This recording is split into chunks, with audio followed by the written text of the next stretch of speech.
In this lecture, we will be discussing about pass by value and pass by reference, जो हम function में values pass करते हैं उससे related. But before that, we review कि हमने previous जो हमारा lecture था function से related, उसमें हमने functions को पढ़ा था और हमने ये कहा था कि जब हमारे पास with arguments and without arguments है, यानी with arguments का मतलब ये है कि उस function को कुछ input values की ज़रूरत है in order to execute. Like for example हमारे पास यहाँ पे सम का एक फंक्शन है जिसके पास दो इनपुट जो वेरिएबल हैं इंट एक्स और इंट वाई, वो हमने यहाँ इनिशियलाइज करवाए हैं while we declare the function. और जब कॉल होगी तो बेसिकली हमने इस तरीके से दो वैल्यूज जो कि एक्स और वाई के अल्टरनेट पास होंगी, वो हम इस तरीके से कॉलिंग के दरमियान जो है वो सेट करते हैं। इसी तरह यहाँ पे फंक्शन में हमारे पास रिटर्न टाइप भी होता है। Now when we discuss about without arguments, इसका मतलब ये है कि जो राउंड ब्रैकेट्स हैं बेसिकली ये डिक्लेरेशन के टाइम पे एम्प्टी होंगे, यानी फंक्शन जो भी हमने बनाया है इस फंक्शन को किसी इनपुट वैल्यू की जरूरत नहीं है। सो जब भी हम कॉल करेंगे जस्ट लाइक हमने प्रीवियस केस में किया था उस तरह नहीं होगा, बल्कि यहाँ पे हम ब्रैकेट्स को एम्प्टी रखेंगे क्योंकि इस फंक्शन को कोई भी इनपुट आर्गुमेंट जो है वो रिक्वायर्ड नहीं है in order to call this function. Discussing about the previous lecture, हम इस लेक्चर में जैसे हमने बात की थी कि हम दो तरीके जिससे हम मेथड को बेसिकली या फंक्शन को कॉल कर सकते हैं। There are two ways basically. पहला है कॉल बाय वैल्यू और दूसरा call by reference. Call by value में क्या होता है कि जब हम फंक्शन की कॉल करते हैं तो जो हमने मेन फंक्शन में वेरिएबल इनिशियलाइज किए हैं उसके अलावा दो अलग जो है मेमोरी में वेरिएबल्स जो है वो डिफाइन होते हैं जिनकी अपनी वैल्यूज होती हैं। बेसिकली वो कॉल करते हैं बाय वैल्यू, यानी वो वैल्यू को कॉपी करते हैं। वेयरएज कॉल बाय रेफरेंस में हम देखेंगे कि बेसिकली इंस्टेड ऑफ कॉपिंग हम एक ही मेमोरी स्पेस के दो डिफरेंट नामों की मदद से उसको कॉल कर सकते हैं। So we will be doing these things with the help of an example. Let's say for example जब हम call by value की बात करते हैं, जो हमने इससे पहले भी डिस्कशन की थी कि we have a function with the name of fun जिसको हमने एक input variable num1 जो है वो यहाँ पे डिक्लेरेशन में बता दिया कि उसको एक वेरिएबल की जरूरत है which is of integer type and we can name this variable as num1। और इसी तरह हमारे पास यहाँ पे इसकी कोई रिटर्न टाइप यहाँ मौजूद नहीं है। तो मेन फंक्शन में जब हमने यहाँ पे इसको कॉल किया है, first of all we have made we have declared an integer a with the value 5, यानी a is equals to 5 है यहाँ पे। तो मेमोरी में हमारे पास एक जगह एलोकेट हो गई है फॉर दिस पर्टिकुलर केस, और वहाँ हमारे पास a में ये जो मेमोरी है इसका नाम हमने a रख दिया और इसके अंदर वैल्यू हमने यहाँ पे 5 स्टोर कर दी। So now after that when we call this function for this value a, यानी मैंने ये a value as an input यहाँ पास किया है, तो इसका मतलब ये हुआ कि फंक्शन जब यहाँ कॉल हुआ है तो ये कॉल होने के बाद हमने बात की थी कि अपनी डेफिनेशन पे जंप कर जाएगा। तो definition is outside the main function which is here. यहाँ पे जो हमने a value as an input भेजी, इसने यहाँ उसको कहा कि ये एक इंटीजर x है जो ये रिसीव करेगा फ्रॉम द मेन फंक्शन। अब यहाँ हम इसको a कह रहे हैं लेकिन मेमोरी में कहीं और एक और वेरिएबल की जो है वो मेमोरी हमने रखी और उसको हमने नाम दे दिया इंटीजर x। और जो वैल्यू थी a की जो हमने यहाँ पास की थी विच इज 5, बेसिकली a नहीं बल्कि वो 5 पास हुआ और वो यहाँ पे x से पे जाके कॉपी हो गया। सो बेसिकली यहाँ a और x, यानी a एक डिफरेंट लोकेशन है, x एक डिफरेंट लोकेशन है। लेकिन यहाँ हुआ क्या है कि a की जो वैल्यू थी वो बेसिकली हमने यहाँ पे कॉपी कर ली है, लेकिन ये दोनों डिफरेंट लोकल वेरिएबल्स हैं यहाँ पे। आफ्टर डूइंग दिस हमने x is equals to x plus 3 किया, यानी x जो यहाँ पे a की वैल्यू आई थी विच इज 5, तो 5 प्लस 3 विल बी 8, यानी x की नई वैल्यू विल बी 8। तो यहाँ पे हमारे पास instead of 5 we will be having the value 8।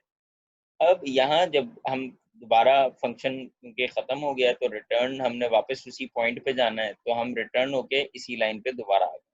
अब यहाँ इस लाइन में हमने सी आउट करवाया a, तो जब हम a प्रिंट करवाएंगे तो लोकल वेरिएबल a की वैल्यू यहाँ हमने 5 इनिशियलाइज की थी तो वो 5 ही प्रिंट करेगा, वो 8 प्रिंट नहीं करेगा।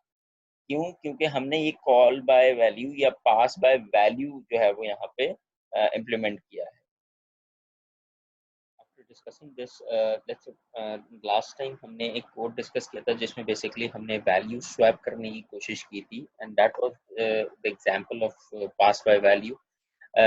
फॉर एग्जांपल हमारे पास एक यूजर डिफाइंड फंक्शन है जिसका हमने नाम रखा स्वैप, और उसमें दो इनपुट वेरिएबल्स जो हैं वो हमने इनिशियलाइज किए, एक इंटीजर एक्स और इंटीजर वाई। और बेसिकली हमने इस फंक्शन के अंदर दो इनपुट हैं इसके और कोई रिटर्न टाइप नहीं है, और इस फंक्शन के अंदर हमने एक और वेरिएबल इंटीजर टाइप का डिफाइन किया, टेम्प। और बेसिकली हमने करना ये है कि जो x की वैल्यू है उसको y में, और जो y की वैल्यू उसको x में सेव करवाना है। तो फॉर एग्जांपल हमने इसकी एग्जांपल इससे पहले देखी थी कि let's say for example we have two different box, और उन दोनों डिफरेंट बॉक्स में हमारे पास डिफरेंट कलर्स की बॉल है। तो we have to swap the balls. तो in order to do that हमारे पास एक इंटरमीडिएट बॉक्स होना चाहिए। इसी तरीके से एक कंटेनर या एक variable, let's say for example हम यहाँ पे कहें कि एक होना चाहिए जिसको हमने यहाँ पे नाम दिया टेम्प का। Basically initially what we did कि एक्स के अंदर जो वैल्यू थी उसको हमने टेम्प में सेव करवाया ताकि जो एक्स की वैल्यू सेव रहे, और वाई की जो वैल्यू है उसको हमने एक्स में भेज दिया, और फिर उसके बाद टेम्प की वैल्यू जो एक्स की थी असल में उसको हमने वाई में भेज दिया। In this way we can use this pass by value। और अगर हम इसका कोड देखें तो let's say here we have declared the code first of all two different variables x and y, और फिर मेन में मैंने मेन के दो लोकल वेरिएबल्स a और b इनिशियलाइज किया। Obviously a and b will be different from x and y, जो कि हमने इससे पहले फंक्शन की जो डेफिनेशन है उसमें दिखाया था। तो a की वैल्यू है 100 और b की है 200। So now I want to swap the value कि b की वैल्यू जो है वो 100 हो जाए और a की वैल्यू 200 हो जाए।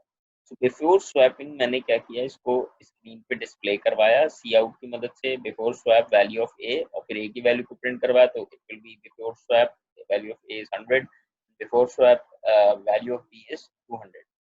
फिर उसके बाद मैंने फंक्शन कॉल किया swap a comma b। So first argument is a and the second argument is b।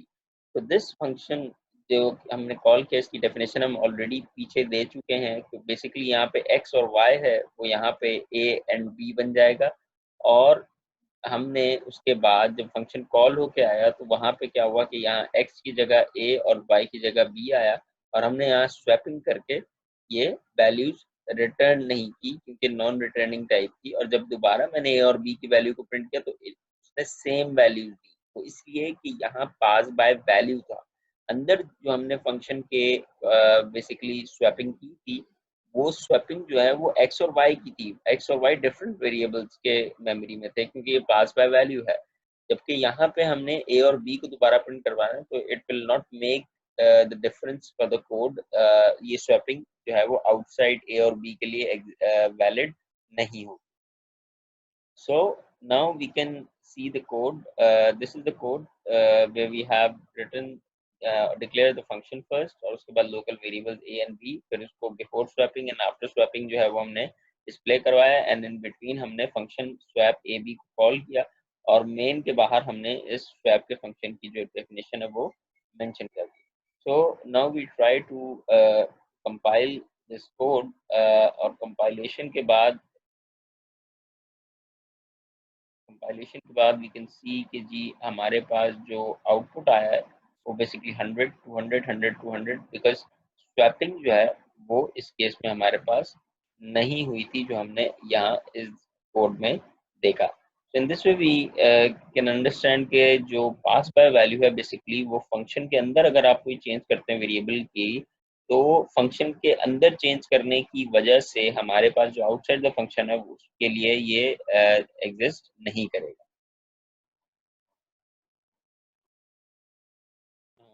After discussing pass by value हम अब पास बाय रेफरेंस को थोड़ा सा डिस्कस करेंगे कि किस तरीके से पास बाय रेफरेंस काम करता है। बेसिकली जब भी हम पास रेफरेंस की बात करते हैं तो रेफरेंस से मुराद ये होती है कि वो जो स्टोरेज लोकेशन है मेमोरी में उसको हम फिर रेफर कर रहे होते हैं। यानी let's say for example reference variable जो है वो जब भी हम ये यूनरी ऑपरेटर या ये एंड ऑपरेटर यूज करते हैं तो बेसिकली हम उस वेरिएबल की बात नहीं करते बल्कि उस वेरिएबल जिस एड्रेस पे है उसकी बात कर रहे हैं। तो लेट्स से फॉर एग्जांपल यहाँ पे हमारे पास एक शॉर्ट कोड हमने नजर आ रहा है कि हमने एक वेरिएबल n इनिशियलाइज किया इंटीजर टाइप का, जिसकी वैल्यू हमने 5 दे दी, और उसके बाद हमने ये कहा int and r is equal to n। अगर मैं नॉर्मल इसको लिखता विदाउट दिस एंड साइन, तो इसका मतलब ये है कि नया वेरिएबल r एक इनिशियलाइज किया गया है और n की जो वैल्यू है वो r में जाके सेव हो जाए, यानी n जो है वो 5 जो है वो r में जाके सेव हो जाए। और उसके बाद हमने अगर r की या n की वैल्यू चेंज करेंगे तो इसका मतलब ये है कि हमने r की वैल्यू चेंज नहीं की बल्कि n की वैल्यू चेंज की है। So let's say if you are saying के n इज इक्वल टू 5, सो हमने मेमोरी में कहा कि एक जगह आपने मेमोरी में इंटीजर टाइप के लिए जो है लोकेट कर दी, उसका नाम मैंने कह दिया ये है n, और मैंने यहाँ वैल्यू दे दी 5। अब उसके बाद नेक्स्ट लाइन में मैंने कहा int and r is equal to n। अब इसका मतलब ये नहीं है हरगिज कि r एक और मेमोरी लोकेशन है और इस R में भी ये 5 या जो n की वैल्यू वो कॉपी हो जाए, इसका हरगिज ये मतलब नहीं है।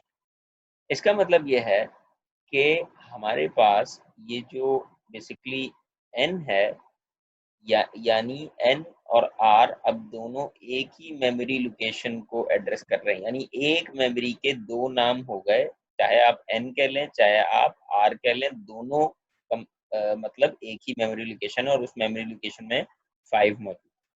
तो लेट्स से नेक्स्ट लाइन में हमने सी आउट आर करवाया, यानी आर की वैल्यू प्रिंट करवाई, तो आर की वैल्यू प्रिंट हुई 5, और फिर मैंने n की वैल्यू को 9 कर दिया। ये ध्यान में रहे कि यहाँ n की वैल्यू 5 थी, तो मैंने ये n की वैल्यू को चेंज करके यहाँ पे इसको 9 कर दिया, और अब मैं n की नहीं बल्कि r की वैल्यू दोबारा प्रिंट करूंगा तो मुझे 9 ही मिलेगा। हालांकि मैंने वैल्यू चेंज की थी यहाँ कोड में n की, लेकिन क्योंकि ये रेफरेंस कर दिया था with the help of this and sign, इसका मतलब ये होता है कि ये जो मेमोरी थी हमारे पास, जिसका हमने इनिशियली एक नाम दिया था n, वो जो n है वहाँ पर्टिकुलर मेमोरी का कोई ना कोई एड्रेस था basically.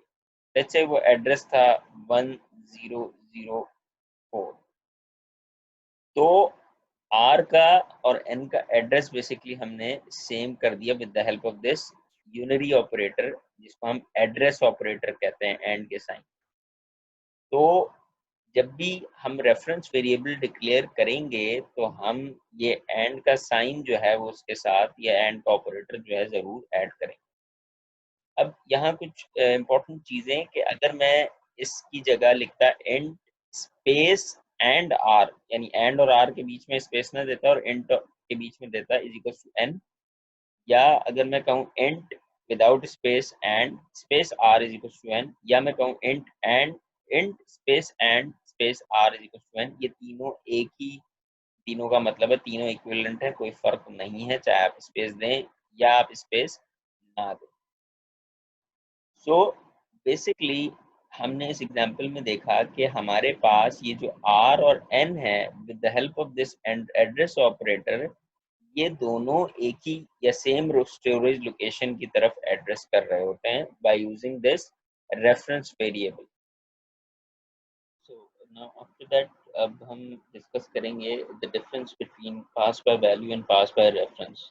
Basically pass by value में हमने डिस्कस किया था कि if we have two variables a, तो ये जो ए है ये बेसिकली फंक्शन को जब हमने डिक्लेयर किया था या मेन फंक्शन के अंदर जो वैल्यू थी बेसिकली ये वो थी, और जब ये फंक्शन के अंदर जाता है यानी जो फंक्शन की डेफिनेशन में जाता है तो यहाँ पे हम इसको एक्स कह रहे हैं, यानी ए में अगर वैल्यू है 5 तो पास बाय वैल्यू की वजह से ये वैल्यू कॉपी हो जाएगी एक और स्टोरेज लोकेशन पे विच इज एक्स, जहाँ पे 5 कॉपी होगा। और इसके बाद अगर मैं ए की वैल्यूज को बेसिकली चेंज करूंगा तो उसका कोई इफेक्ट एक्स पे नहीं पड़ेगा क्योंकि मैंने सिर्फ एक दफा कॉपी किया था। वेरएज जब हम बात करते हैं यहाँ पे पास बाय रेफरेंस की, लेट्स से मैंने एक वेरिएबल रखा बी और दूसरा वेरिएबल मैंने नहीं रखा बल्कि मैंने ये कहा कि ये जो बी है हमारे पास ये बेसिकली कॉल बाय रेफरेंस के थ्रू कनेक्टेड है विद दिस पर्टिकुलर केस के हमने यहाँ एक और वेरिएबल इनिशियलाइज करने की कोशिश की and and y is equals to, और फिर हमने यहाँ पे इसको b के बराबर कर दिया। यानी इसका मतलब है कि अगर मैंने ऊपर कहीं b की वैल्यू 10 दी थी, let's say int b is equals to 10, तो यहाँ पे अब जब मैं इस ई की बात कर रहा हूँ तो इसका दूसरा नाम y भी है।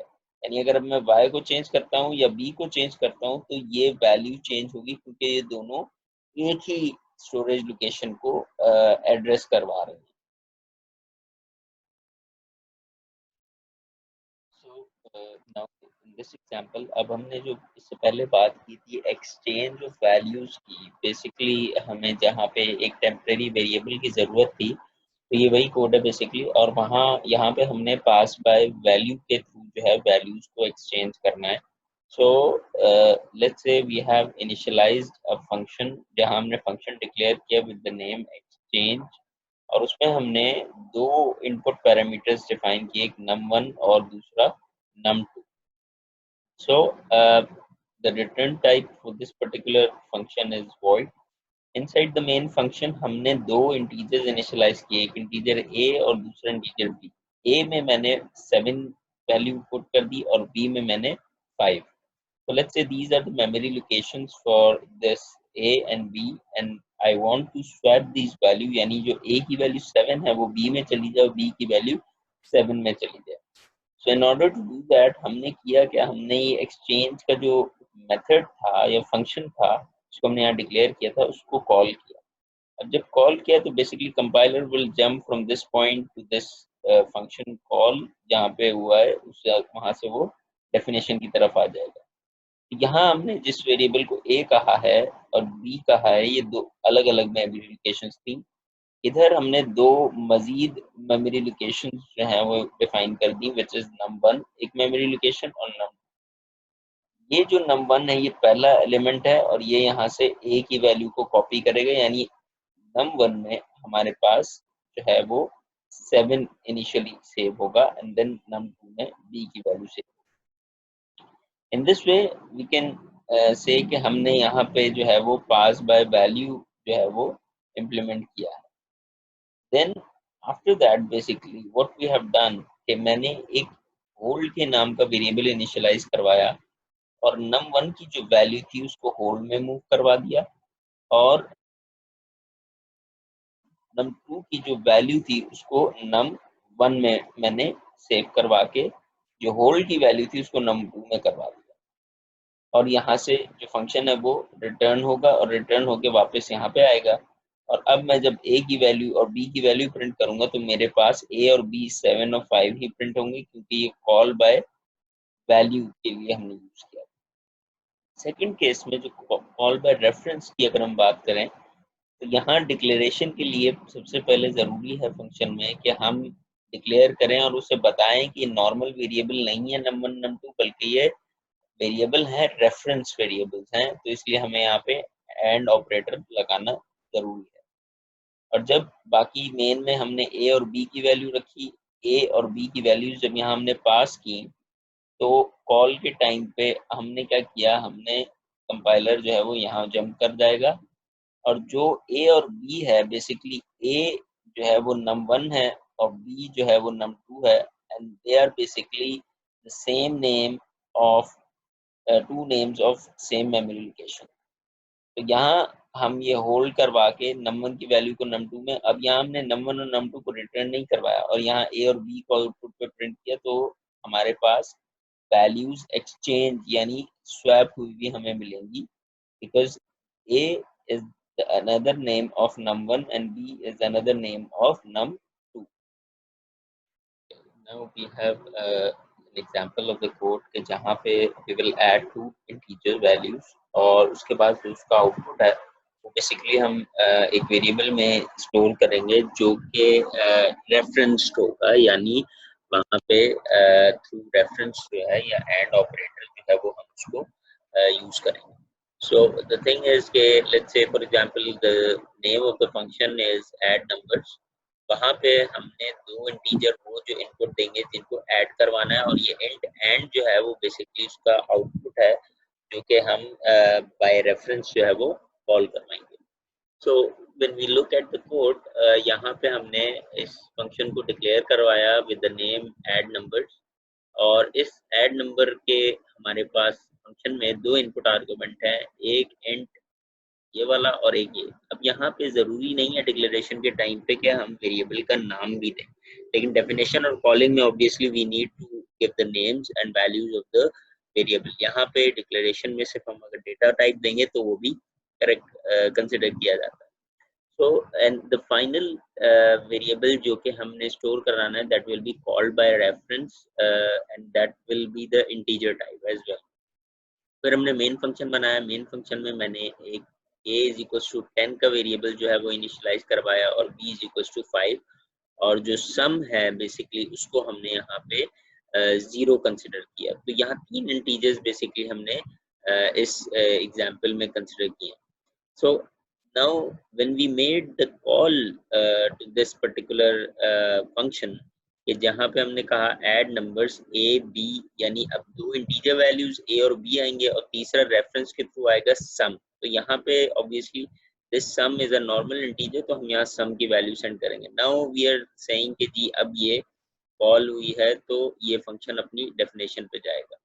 इस डेफिनेशन में हमारे पास जो a था वो बेसिकली, अब a की वैल्यू जो है वो बेसिकली हमारे पास num1 में सेव हो गई इस तरीके से।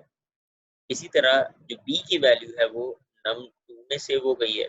whereas ये जो सम था, ये सम जो है वो थ्रू रेफरेंस जो है वो एंड रिजल्ट, यानी इसका मतलब ये है कि अब जो ये सम और रिजल्ट है ये एक ही मेमोरी के दो नाम है। सो अब हमने किया क्या कि यहाँ पे हमने रिजल्ट की वैल्यू फाइंड आउट की। The value of this result is num1 plus num2। Number और num2 को जब हमने ऐड किया और रिजल्ट में सेव कर दिया, इसका मतलब ये हुआ कि रिजल्ट में नहीं बल्कि वो रिजल्ट और सम दोनों में जो है वो डिस्प्ले होगा।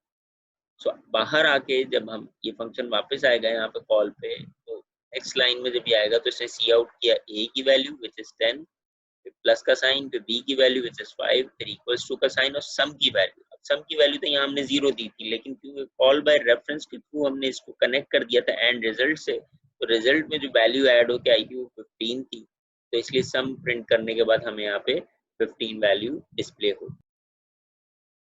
Now we will see another example, and in this example basically we will be entering two different numbers, और जो भी नंबर हम एंटर करेंगे वो कॉल बाय रेफरेंस के थ्रू यूज होगा, और आउटपुट में बेसिकली जो इनपुट किया हुआ नंबर है वो डबल हो जाएगा, यानी मल्टीप्लाई बाय 2 हो जाएगा। इस वैल्यू इस पर्टिकुलर टास्क को परफॉर्म करने के लिए एज वी सेड के हमने दो वैल्यूज इनपुट लेनी है या दो वैल्यूज एंटर करनी है, तो इसका मतलब ये हुआ कि वी नीड टू इंटीजर्स। अब फंक्शन का नाम हमने रखा ट्वाइस और इसकी कोई रिटर्न टाइप नहीं, एंड जो हमने दो इंटीजर्स यहाँ पे इनिशियलाइज किए थे वो दोनों कॉल बाय रेफरेंस वेरिएबल है। तो let's say we have the code here. हमने सबसे पहले इस फंक्शन ट्वाइस को डिक्लेयर करवाया और यहाँ पे हमने मेंशन किया कि दो इंटीजर टाइप के जो रेफरेंस वेरिएबल्स हैं वो होंगे, इसीलिए हमने यहाँ पे इसका एंड साइन का इस्तेमाल किया दोनों वेरिएबल्स के साथ। फिर हमने मेन फंक्शन के अंदर बेसिकली दो वेरिएबल्स इनिशियलाइज करवाए, x और y। x की वैल्यू मैंने रख दी 5 और y की वैल्यू रख दी मैंने 8, और फिर मैंने सी आउट करवाया ये मैसेज स्क्रीन पे इनिशियल वैल्यूज ऑफ वेरिएबल्स, और फिर विद बैकस्लैश n यानी न्यू लाइन पे आ जाएगा आपका कर्सर, और फिर with some space backslash t is used as another escape sequence जो कि टैब यानी 8 कैरेक्टर स्पेस जो है वो लेता है, और उसके बाद फिर मैंने x की वैल्यू प्रिंट करवाई और y की। इसका मतलब है इनिशियल वैल्यूज ऑफ वेरिएबल के बाद मेरे पास नेक्स्ट लाइन में एक स्पेस के बाद x is equal to y, x is equal to 5 और y is equal to 8 display होगा इस सी आउट पे, और फिर मैं नेक्स्ट लाइन में चला गया। नेक्स्ट लाइन में जाने के बाद मैंने ये मैसेज प्रिंट करवाया कि कॉलिंग द फंक्शन ट्वाइस, यानी ये जो फंक्शन ट्वाइस हमने बनाया है अब हम इसको कॉल करने लगे। जब हम इसको कॉल करेंगे तो बेसिकली हमने इसके दो आर्गुमेंट्स रिक्वायर्ड थे इंटीजर टाइप के, तो मैंने x और y, जो x की वैल्यू 5 और y की वैल्यू 8 थी वो सेंड की। इसका मतलब है कंपाइलर अब इस पॉइंट पे आके यहाँ पे, क्योंकि फंक्शन कॉल हुआ है तो वो यहाँ से उठ के बेसिकली अपनी डेफिनेशन पे जंप कर जाएगा।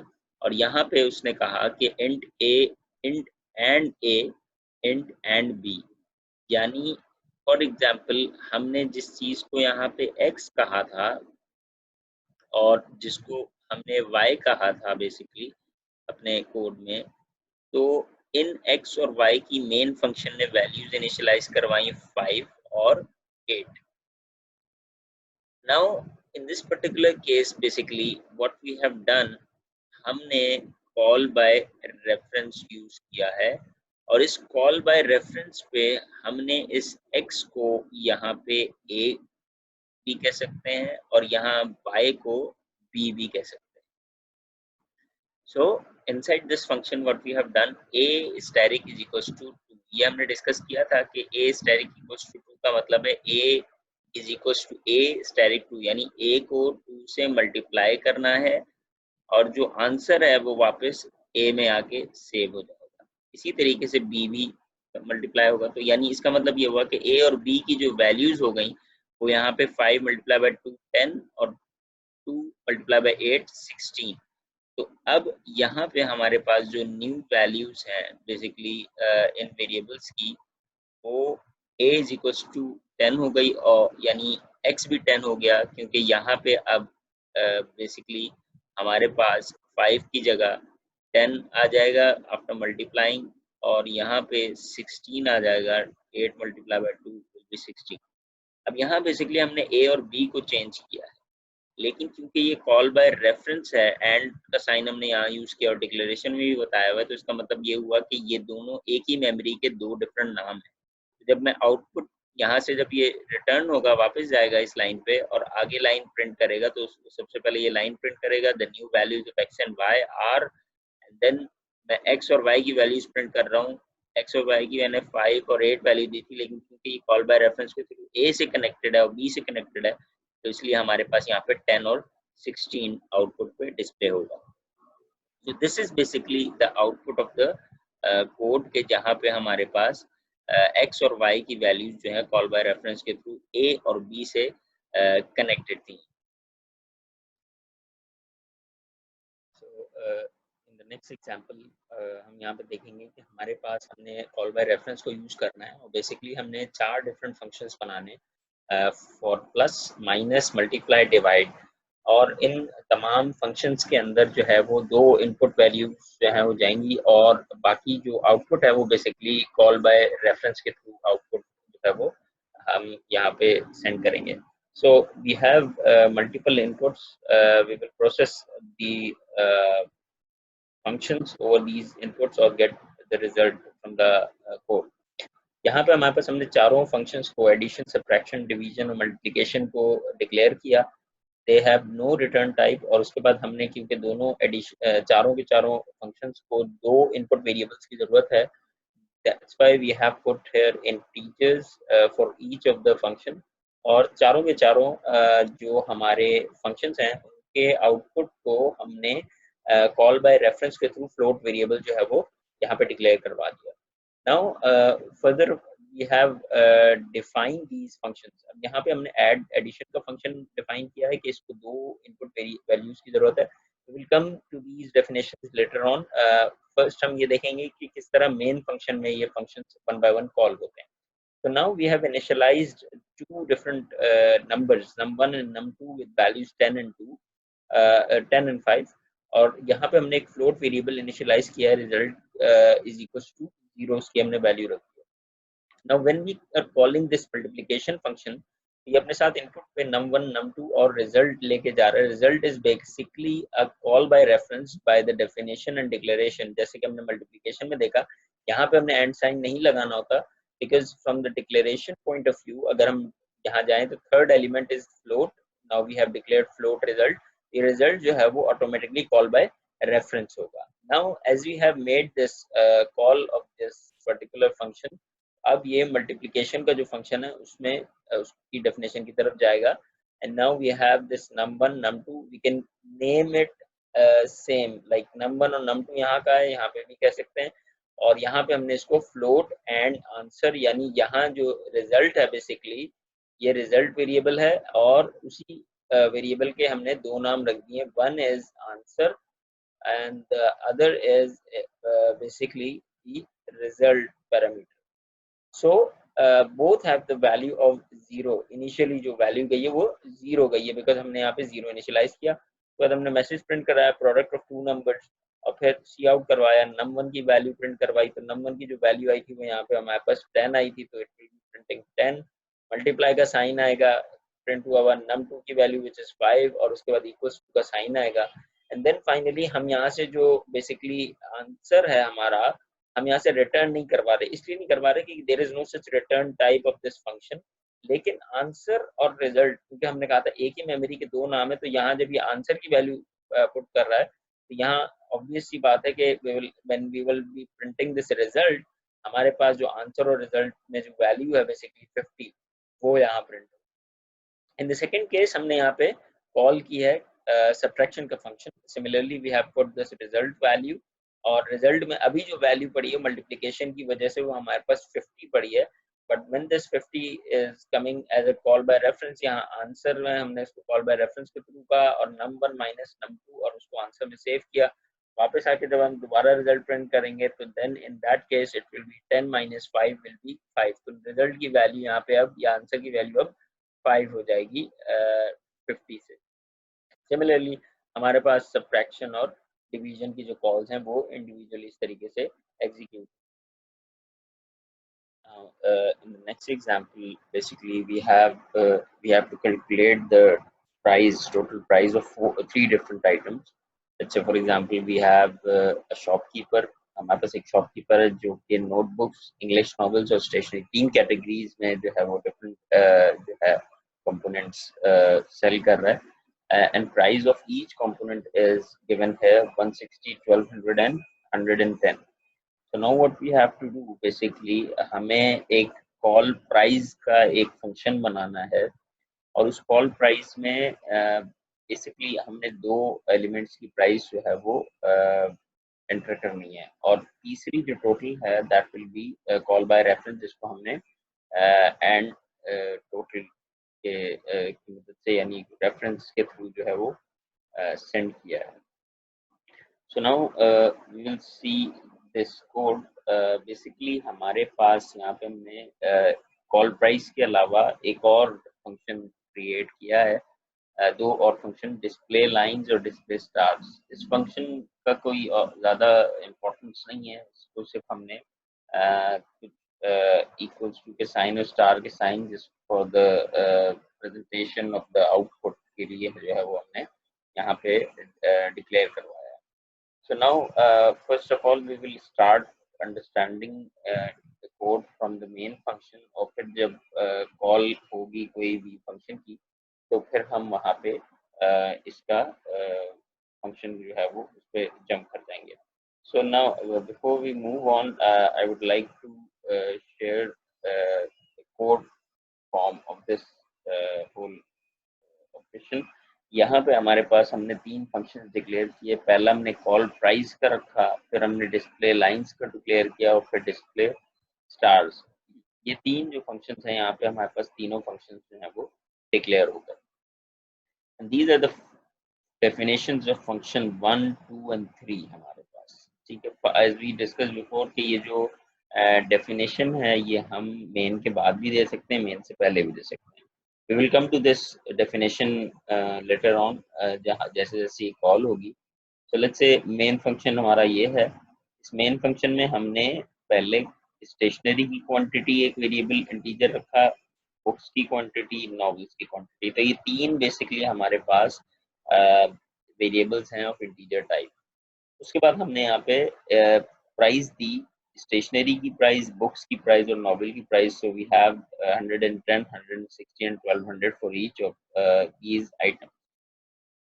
नाउ अब हमने ये देखना है कि टोटल प्राइस का एक वेरिएबल और प्राइस पर आइटम का टोटल, यानी टोटल प्राइस से मुराद ये है कि अगर मैं स्टेशनरी, बुक्स और नॉवेल्स लेता हूँ जो भी कलेक्टिवली, तो उसकी टोटल प्राइस क्या बनी, और पर आइटम क्या है। मतलब स्टेशनरी में अगर मैं देखूं तो मैंने दो स्टेशनरी ली हैं, तो I will have a different price for this that particular पर टोटल आइटम टोटल।